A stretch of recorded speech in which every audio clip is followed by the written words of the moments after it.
4 wolves grew in the courtyard of Winterfell. 3 of them defined an era through fire, blood, and devastating secrets. The 4th simply vanished. In the landscape of traditional fantasy, a character's disappearance is almost always a theatrical setup for a triumphant, heroic return.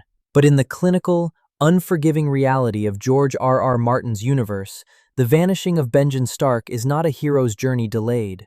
It is a psychological autopsy of irrelevance, survivor's guilt, and the crushing, suffocating weight of being the redundant child. Today, we are not looking at the legend of the First Ranger. We are examining the architectural void of a fractured family and how a man engineered his own historical erasure. To understand the pathology of Benjen Stark, we must first examine the systemic hierarchy of his childhood. As the youngest of 4, Benjen was structurally irrelevant to the Stark dynasty. Brandon was the heir, the undeniable future of the house.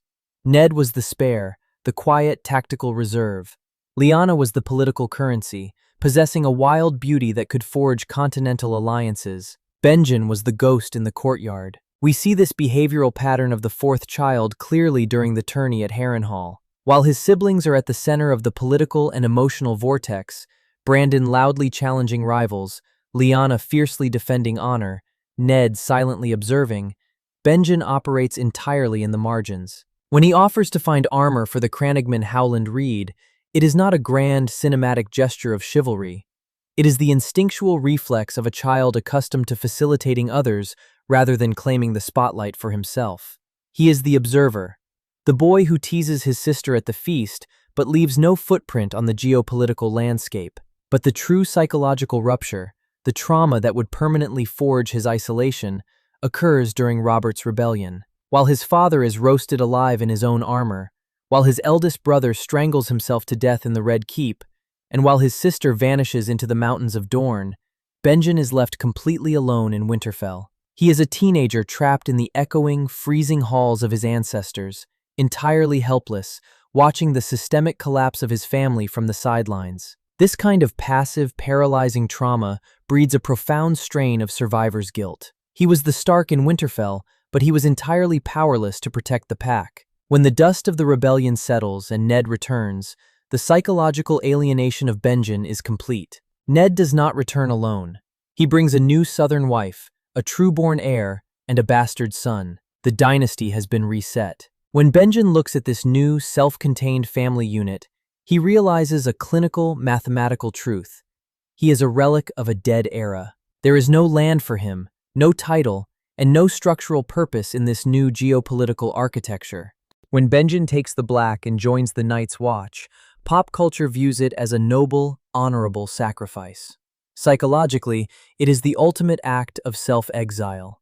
It is a man looking at a world that has moved on without him and choosing to legally and biologically terminate his own existence. Ned Stark's legendary silence was heavily burdened by the secret of Jon Snow's parentage. Benjen's silence was entirely different. It was the conscious, pragmatic choice to simply step off the stage. At the Wall, stripped of his family and his redundant status, Benjen rebuilds himself strictly on merit. He rises to the rank of First Ranger not because his last name is Stark, but because of his extreme, uncompromising competence. He becomes the living embodiment of the cold, brutal reality of the true North.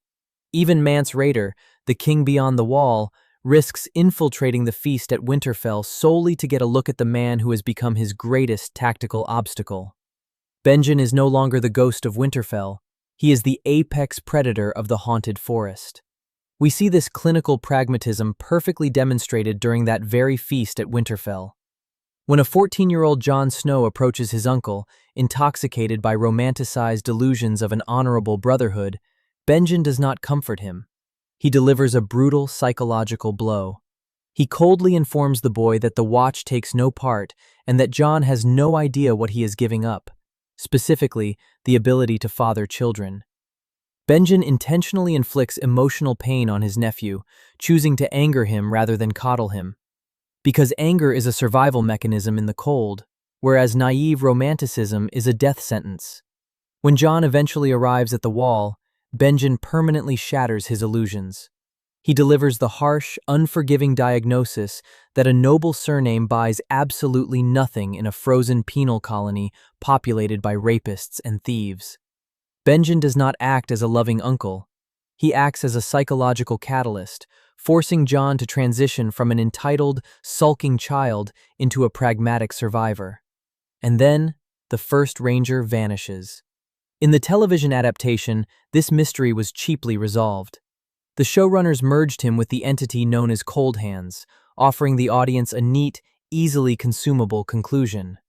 But in the original texts, the author strictly prohibits this comfort. Coldhands is explicitly confirmed by the Children of the Forest to be an entity who died long ago, fundamentally ruling out Benjen, who had only been missing for a matter of months. Martin leaves Benjen as an unresolved variable, and this lack of closure is a brilliant, clinical narrative device. We must also observe the profound mathematical symmetry of his disappearance. The tragedy of the Stark dynasty is geographically polarized. Lyanna Stark went south and vanished into the blistering heat of the Red Mountains of Dorne, never to return. Benjen Stark went north and vanished into the absolute zero of the haunted forest, never to return. The two extremities of the family were swallowed by the two extremities of the continent. This geographic mirroring is not a coincidence. It is Martin's structural demonstration of how the Starks are biologically incompatible with the fringes of the world. Furthermore, Benjen's vanishing acts as a generational echo. Just as Ned Stark's life was defined by the ghost of his sister in the south, Jon Snow's life is defined by the ghost of his uncle in the north. The trauma is cyclical. The disappearance of Benjen Stark is the first systemic symptom of the Night's Watch's absolute collapse. His absence leaves an architectural void that no subsequent First Ranger can successfully fill, initiating a chain reaction of incompetence, mutiny, and death. More importantly, he becomes the psychological phantom that dictates Jon Snow's entire tenure as Lord Commander.